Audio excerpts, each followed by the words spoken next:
जिस राजा ने पहले संसार को स्वप्न समझकर त्याग दिया, वही आगे चलकर संपूर्ण पृथ्वी का एक छत्र सम्राट बना।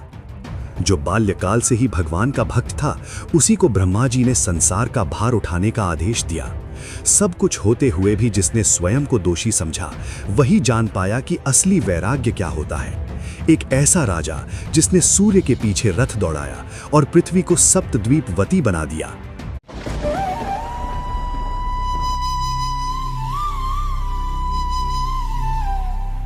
श्री प्रियव्रत जी महाराज मनु के पुत्र थे। बाल्यकाल से ही वे भगवान के परम भक्त थे। नारद जी की कृपा से उन्हें तत्व ज्ञान प्राप्त हो गया था। वे संसार के सच्चे स्वरूप को पहचान गए थे। वे जानते थे कि यह तो सब स्वप्न के समान ही अस्थायी है। इसमें अनुरक्त होना बुद्धिमान मनुष्य का काम नहीं। संसार में यदि कोई व्यक्ति अपने जीवन को सफल बनाना चाहता है, तो उसे चाहिए कि वह भगवान के श्री चरणों में अपने जीवन को अर्पण कर दे। बस इसी में उसका मंगल है। यही सोचकर वे गंधमादन पर्वत पर नारद जी के पास चले गए। यहाँ वे श्री नारद जी से भगवान की मनोहर गाथाओं का श्रवण करते और उनके ध्यान में सदा ही लगे रहते।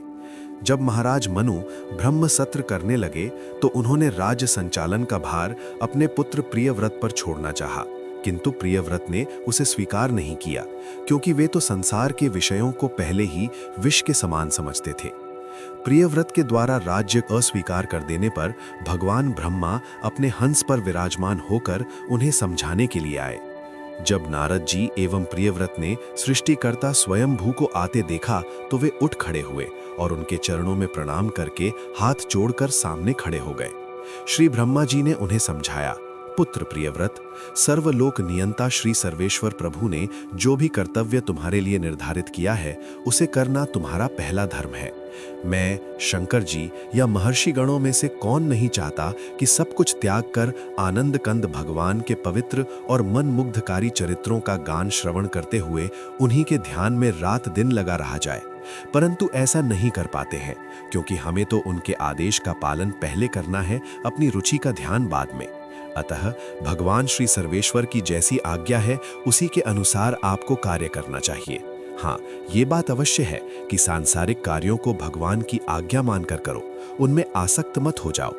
जैसे कमल जल के अंदर रहता है और जलज कहलाता है, परंतु जल के स्पर्श से वह सदा दूर रहता है, उसी प्रकार तुम भी अनासक्त रहकर संसार के समस्त कार्यों को करो। जो स्वधर्म पालन को भगवान की आज्ञा मानकर करता है और किसी भी शुभाशुभ कर्मों का कर्ता स्वयं को नहीं मानता, उसके वे लौकिक कार्य ही भगवान की पूजा, उपासना और भजन है। इसलिए भगवान की आज्ञा को शिरोधार्य करके अनासक्त भाव से कर्म करते हुए राज्य का पालन करो। प्रजापति ब्रह्मा की आज्ञा से प्रियव्रत नगर में आए। उन्होंने राज्यभार अपने ऊपर ले लिया और विश्वकर्मा की पुत्री बहिर्षमती से विवाह करके गृहस्थ आश्रम में प्रवेश किया। उनके 10 पुत्र और एक कन्या उत्पन्न हुई। संपूर्ण ब्रह्मांड के शासक थे प्रियव्रत। उन्होंने देखा कि सूर्य के प्रकाश से जब पृथ्वी के एक भाग में अंधेरा हो जाता है, तभी दूसरे भाग में प्रकाश होता है। इससे प्रजा को कष्ट होता है। यह सोचकर सभी भागों में अखंड प्रकाश रखने की अभिलाषा से वे अपने दिव्य प्रकाशमयी रथ पर सवार होकर सूर्य के पीछे पीछे अंधेरे वाले भाग में तेज गति से चलने लगे। 7 दिन तक पृथ्वी के किसी भी स्थान पर अंधेरा ही नहीं हुआ। अंत में ब्रह्मा जी ने उनको इस कार्य से रोक दिया।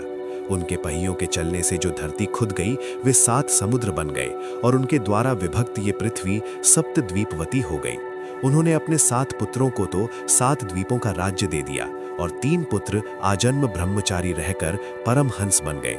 इतना विशाल अखंड साम्राज्य, इतनी संपत्ति और वैभव, इतनी तेजस्वी संतति और इस प्रकार की पतिपरायणा साध्वी पत्नी, सभी से वे विरक्त थे। फिर भी वे अपने को उनमें अनुरक्त समझकर धिक्कारा करते थे। पुत्रों को राज्य देने के बाद वे समस्त भोग, ऐश्वर्य और लौकिक आनंदों को त्याग कर पुनः श्री नारद जी के पास गंधमादन पर चले गए और वहां परम कृपालु चिदानंद सिंधु श्री सर्वेश्वर भगवान में दत्तचित्त होकर उनका चिंतन करने लगे। हमारे इस चलचित्र को देखने के लिए आप सभी का हृदय से बहुत बहुत धन्यवाद। कृपया आगे भी हमारे चैनल से जुड़े रहें। श्री राम जय जय राम।